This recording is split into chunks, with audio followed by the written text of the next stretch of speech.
Destruction. It's something everyone fears, and yet something we must all confront. And when your power is to cause nothing but destruction, one must be careful in managing their abilities that make them so feared. By popular demand, we're pitting two people who wield the power to destroy in the palms of their hands against each other. Tomura Shigaraki, the symbol of fear, and Noir, the avatar of destruction. Yes, I just made that one up because I don't think he has a cool nickname. You know, I'm gonna be honest, these two have a lot more in common than I would have thought. Today, we're gonna pit them in a fight to the death to see which one of these two is stronger and how their powers may interact with each other. As the newcomer to this channel, let's start with Shigaraki. Tomura Shigaraki was born Tenko Shimura, an unassuming boy who seemed to be quirkless, that is, without powers in a world where most people have one. But regardless, he dreamed of becoming a hero one day. But after enduring the trauma of his father's abuse for too long, he awakened the power of decay, and then he killed his family. Mostly by accident. Mostly.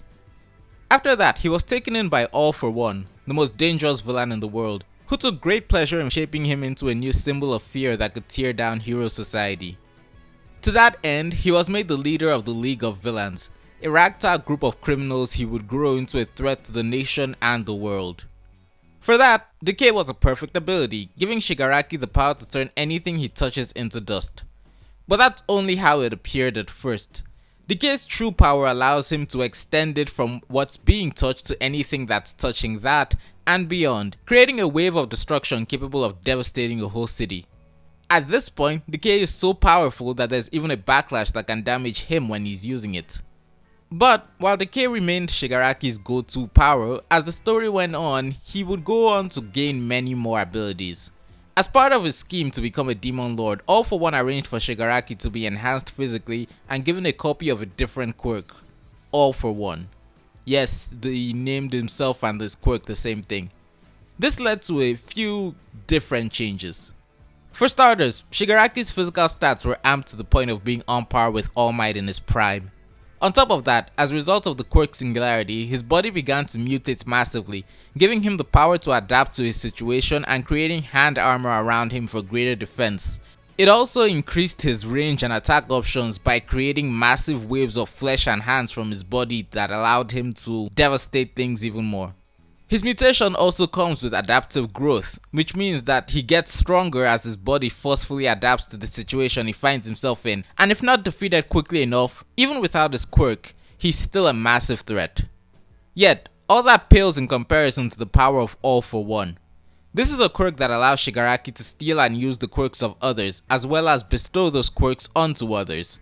With this, he has access to a multitude of different abilities beyond decay, such as super regeneration for healing, air cannon for ranged attacks, search to locate people and identify weaknesses in their quirks, wing to fly, rivet stab for more attack options, heavy payload and spring-like limbs to increase his physical stats in battle, etc, etc. These stolen quirks come attached to vestiges of the will of the person the quirk was taken from, essentially echoes of their soul, and part of All For One's plan was to take control of Shigaraki through his vestige. Tomura wasn't particularly happy with that and used Decay to destroy AFO's vestige within him, which, yes, is as insane as it sounds. In this video, I'll be using Shigaraki at his strongest within the story, which precludes him from using quirks like Reflect, which he lost in his fight against Star and Stripe, and which was destroying him from the inside out when it was transferred to him. And in case you think that's unfair, let me tell you that if I were to use different versions of Noir, he would have the power to time travel. In terms of scaling, Shigaraki could potentially become the strongest character in the history of My Hero, if he wasn't already. Although in terms of raw physical strength, he himself claims to fall short of Deku at his full power. Being physically comparable to a prime All Might puts him above basically every character who isn't Deku in scaling. This would put him at country level at the bare minimum, scaling to All Might and the Todoroki family's cloud-based feats, with the latter even being shown to be able to reach as far as America. There's also Deku and Bakugo's shared feat of clearing the sky in one of the movies that I'm pretty sure is canon. And this was before he began mutating. Between the multiplications, taking into account All Might's estimation of how weak he's gotten and how much stronger than All Might's prime Deku's got, and his evolution while fighting Deku himself, it would not be an exaggeration to push Shigaraki at continental, if not multi-continental in scaling. In terms of speed, MHA is actually quite cracked, as slower characters than Shigaraki display the ability to dodge lasers, making them relativistic in combat speed. Deku completely overshadows and blitzes such characters at his lower ends of power, and evolved Apex Shigaraki can actually keep up with him after adapting to the initial difference in speed. MHA fans, feel free to thank Aoyama and All For One for Naval Laser, because now your high tiers reach hundreds if not thousands of times faster than light, given how incredibly slow his attacks are compared to, well, Deku near the beginning of the series if we're being frank. Decay supersedes all of that because it causes instant destruction to whatever it touches, ignoring conventional durability and just becoming a wave of death you either run from or amputate to survive. It's so dangerous, a large part of the final battle against Shigaraki was basically don't let him touch the ground or we're all dead. So now that we've covered Shigaraki, how about Chat Noir? I mean, I've covered him quite a bit already, but here we go again, because there are new things to talk about. Adrian Agreste was the son of the fashion mogul Gabriel Agreste, who, after an act of kindness, was given access to the Miraculous of Destruction and tasked with protecting Paris along with his partner, Ladybug. This gives him the power of Plague, the destructive half of the Kwami Gimme, a godlike being that exists across the multiverse with the power to destroy and recreate universes. But Kwami have one massive weakness. They can't control their powers. Plague himself is responsible for the extinction of dinosaurs and the destruction of Atlantis. And frankly, considering a weaker Kwami destabilized the space-time continuum, I think we got off lucky. With Plague, Adrian transforms into Chat Noir, giving him superhuman strength, speed, and agility.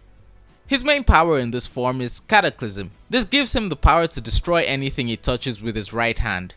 With the power in his hands, he's in far more control than Plague, able to hold back from completely destroying things and allowing him to more effectively use the power in battle, at least effectively if you're not just considering kill count.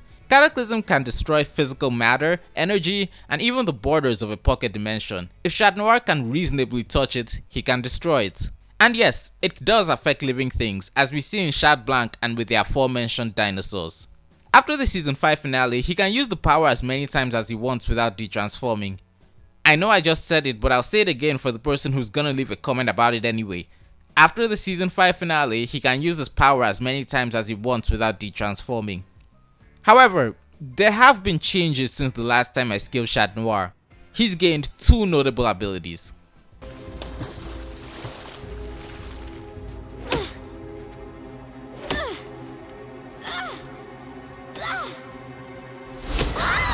Those who've seen me scale this character before know that I always include a caveat when discussing his ranged Cataclysm, in that while I knew he could do it, he hadn't. And in the interest of not giving him an ability I had no way of knowing if he'd need to put in effort to learn yet, I always restricted it, even though he should be comparable to the alternate universe forms of him who threatened to destroy the Earth and the universe. But as of the episodes that came out since I put him up against Invincible, this is no longer an issue. He's shown creating the ball form Cataclysm in El Toro de Piedra and even floating it in the air in Revelator. Though as of the making of this video, we haven't seen him throw the Cataclysm yet, because he was actually doing something far more impressive, creating the miraculous Cat Noir. After a pep talk from Ladybug, he focused his Cataclysm and destructive ability into destroying something he couldn't see or touch, turning the world dark around him as he did so. Specifically, he focused on destroying Rena Roog's memories of the fight they'd just been involved in. This is significant because not only was he able to target specific memories and thoughts without being aware of what those memories and thoughts even were, he did it to only her instead of the more general move of affecting everyone in the area, so it can be extremely targeted destruction. Realistically, this means he should be able to target and destroy even intangible things within people. Frankly, you could make the argument he could kill anyone with it, as it's a wave of destructive energy that will chase whatever he's targeting. Though it's possible the show will only make this ability about wiping memories in order to keep him from being too overpowered. Besides this, Chad has other abilities. He can see in the dark, has enhanced hearing, uses a staff that's immune to the power of his cataclysm as a weapon, and has access to various transformations. The most notable is the space power-up, which allows him to fly the length of the planet in seconds and survive in battle in space. He also has experience from years of practice in both karate and fencing. There exists a large disparity in the range of Chat scaling though. On the low end is his physical strength, with feats putting him at town level when compared to his giant opponents and meteor catching feats and statements. Then there's his durability, as he and Ladybug very rarely take damage when hit by opponents, even ones that should either be comparable to or above the likes of Stormy Weather 2, who could create a volcano powerful enough to move the Earth out of orbit, a bare minimum planetary feat, more likely large planetary. Finding out she was that powerful barely affected the hero's confidence in their ability to take her down. Then there was the power of Star Train, who was able to fly a train to another galaxy in minutes, which would require solar system levels of power.